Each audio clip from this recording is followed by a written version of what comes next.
Ate, may mami ba kayo? Lugaw na lang po. Nalugaw na lang. Opo. Sana hanap kayo. Meron pa naman sana pwede po katayo lang naman. Sige po, okay lang po. Basta may ano po. Basta may sabaw. Balot po, balot. Parang may mga coins ako dito ang laman. 15, 20, 25. Ito yung laman ng wallet.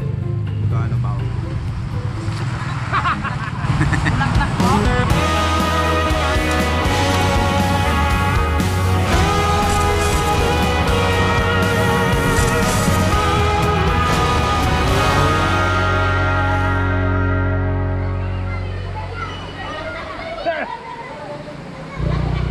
Apat pa lang. From Tagasala doon, tapos may taga-abang dito, at dito naman yung mga lumagpas na isda, kinukuryente. Ano po yan? Karpa pa yung ano, huli? Karpa tsaka ano, tilapia din. Grabe naman, sarap naman.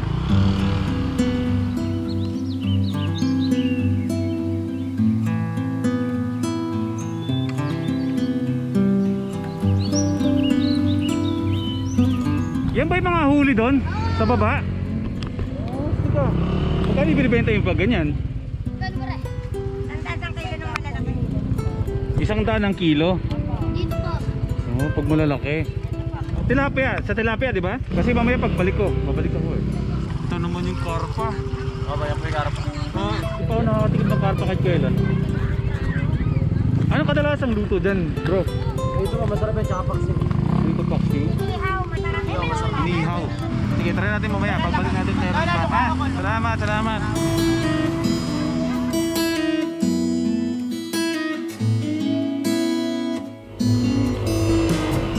Buong buhay ko sa Aklan, yung karpa na yan, eh ganyan din, hinuhuli lang din yan sa mga sapa-sapa.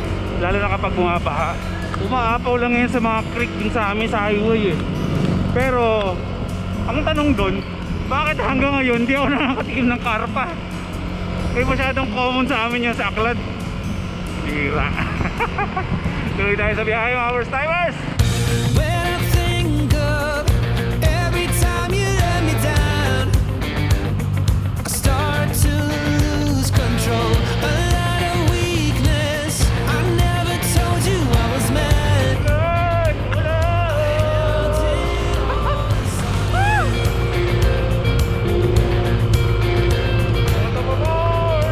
Kasi kakain ng lunch. May baon ako tanghalian eh. Kailangan ko na sa baon. Hanap tayo ng mamihan. Nasa Bustos tayo ngayon eh. It don't even matter now. I wanna leave it all behind. It's all or nothing now. But each time I talk to you. Ate, may mami ba kayo? Lugaw na lang po. Nalugaw na lang. Opo. Sana hanap kayo. Meron pa naman sana pwede po katayo lang naman. Sige po, okay lang po. Basta may ano po. Basta may sabaw. Balot po, balot.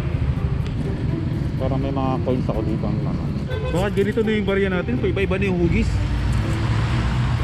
15, 20, 25. Ito yung laman ng wallet.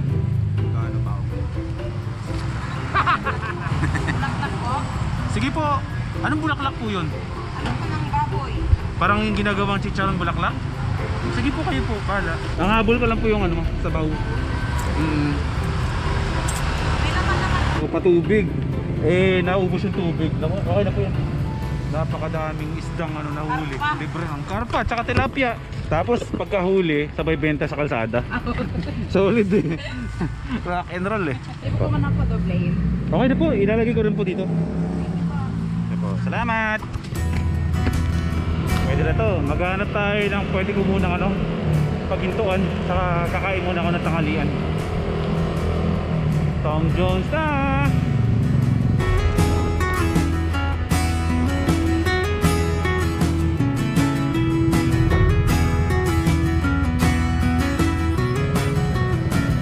Di ba ako naliligaw?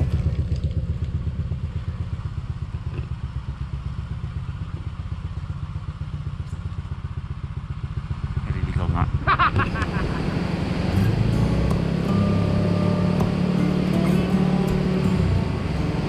Grabe.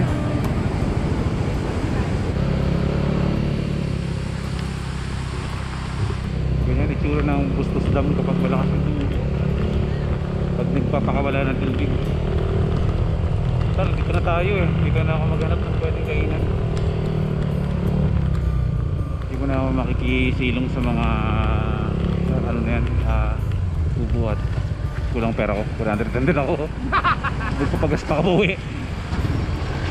Doon tayo sa mga ilalim ng mga puno-puno lang. Hindi wala sisita sa atin.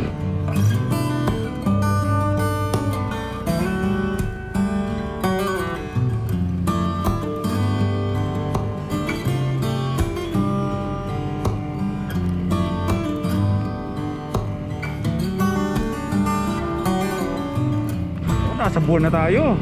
Tatawag dito creators. Creators. Ay, may nakita ako. Itong adventures, disclosed. Paalam ako kung pwede bang kumain dyan sa baba. Sabi daw, may-ari daw dyan. Pero andun naman sa malayong lugar. Tinanong ko kung bahay siya.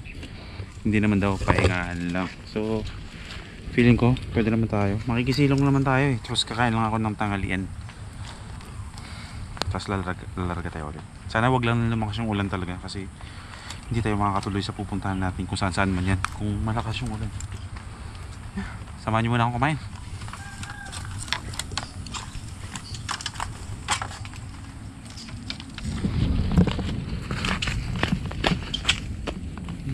Ganda dito.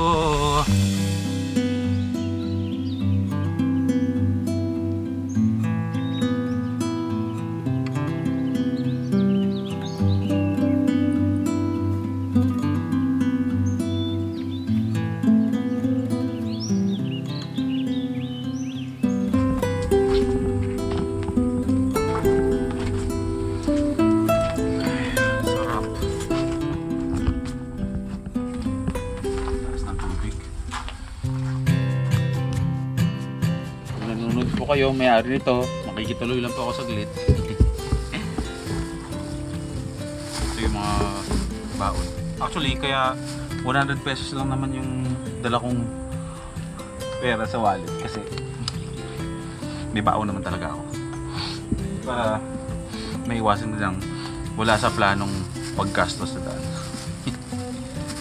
Luto ni nanay bago umalis kasi umalis ako ng bahay patangaling tapat nagluluto si nanay. Ayun, hinabol na lang na maluto yung isda.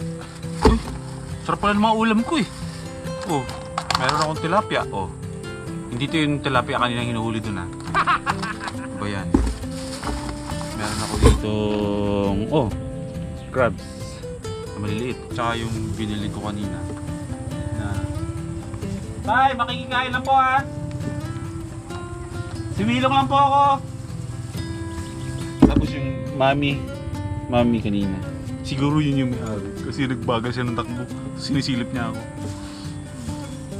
Sabaw, para meron tayong sabaw. Pwede tayo dito maghugas ng ng kamay.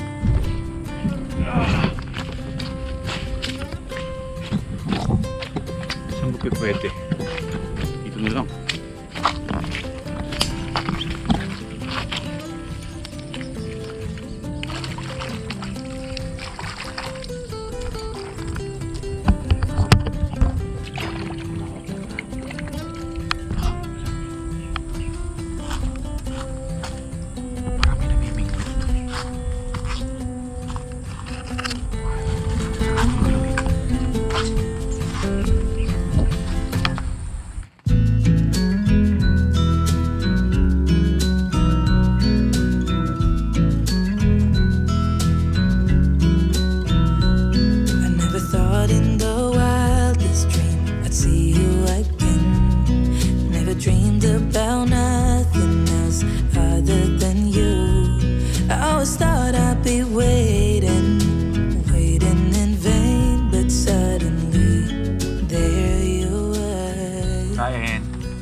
Diba? Hindi ako nag-aalala kung saan ako kakain. Hanap lang ng spot kung saan mahinto, tapos kakain. Paalam-paalam lang. sayang eh. Kasi kung kakain ako sa labas, sabihin mong nasa 100 yung gastusin ko sa food. Tapos plus gasolina. Kung around Bulacan. So mahina na yung 200 to 250 sa isang biyahe ko. Ano yun? Nakaikot na tayo dito sa ilang town ng Bulacan. Okay. Wala pa akong nagagastos na halagang 50, 25 pesos lang. Ito lang, mami. Hindi ko pa rin talaga matandaan kung ano tawag dito. Talangka! Ay, Diyos ko, Lord. McLean, talangka. I wanna be so much better whenever you're around. I wanna say something clever to get in your mind. 'Cause right now we're not together and I lose my way then. Oh, I feel so much better whenever you're around. Whenever you're around. Yeah, yeah. Whenever you're around. Whenever you're around. Whenever you're around, yeah. Whenever you're around.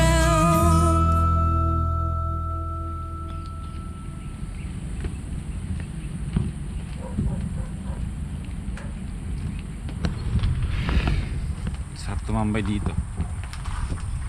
Busog na! Kung sino man po ang nagmamayari po ng kubo na to na pahingahan. Maraming salamat po. Tumuloy lang po ako saglit. Para kumain na. Ayun na. Sasara ko po yung kita.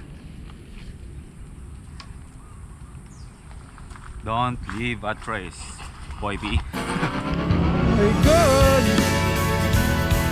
Ganda ng always go for adventure. Ang ganda dito. Alam niyo yung lakas na loob ko? Kung saan tayo nakakarating, pero yung laman ng gasolina ko, isang buhit na lang. Ayun o. Pero diretso na natin to. Ganda! This thing we had was only tonight. What if we did ignore the sunlight? Let's go, let's run. 'Cause I couldn't stand to listen to the sound of our flight. Ako, ang gintab pa naman!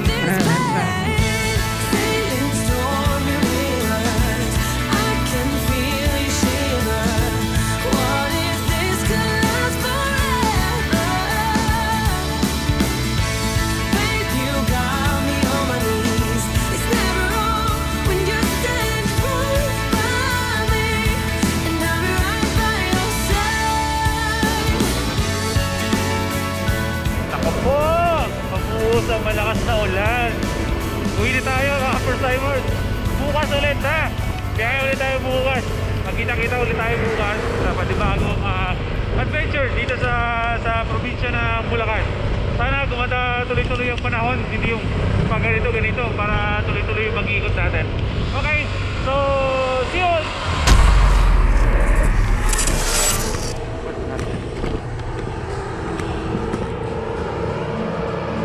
Siraan ako.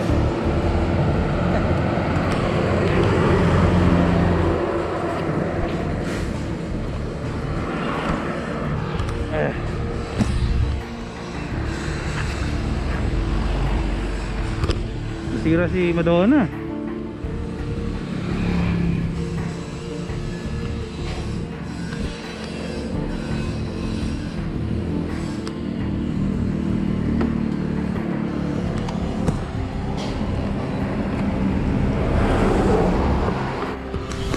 Ako ng rescue dito. Madali lang yan. Tawag tayo sa GTR Speed Tech. Pakarap sa tao.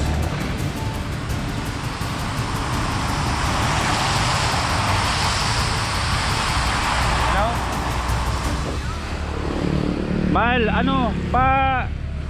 Pwede bang tawagan si Doc Gaddy ng GTR Speed Tech? Pasundo ako dito. Ha? Biglang namatay yung motor. Ha? Pabigay ito number ng Globe, yung landline. Ano siya? Tawagan niya ako. Pa-rescue lang ako, ha? Okay. Nasa may bypass lang. Medyo malayo-layo pa sa bahay pero hindi naman ano. Papa-rescue na lang ako sa ano, GTR Speed Tech. Ha? Salamat. Mamaya-maya konti. Andito na yan. GTR Speed Tech. Ready to rescue. To the rescue! Si Doc Daddy, papunta na!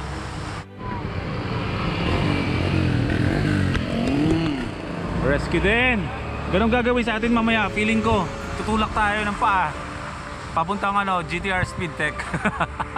Wag lang uulan. Pero pag umulan, ay di ulan. Naka-vitamins yata ito. GTR Speed Tech to the rescue!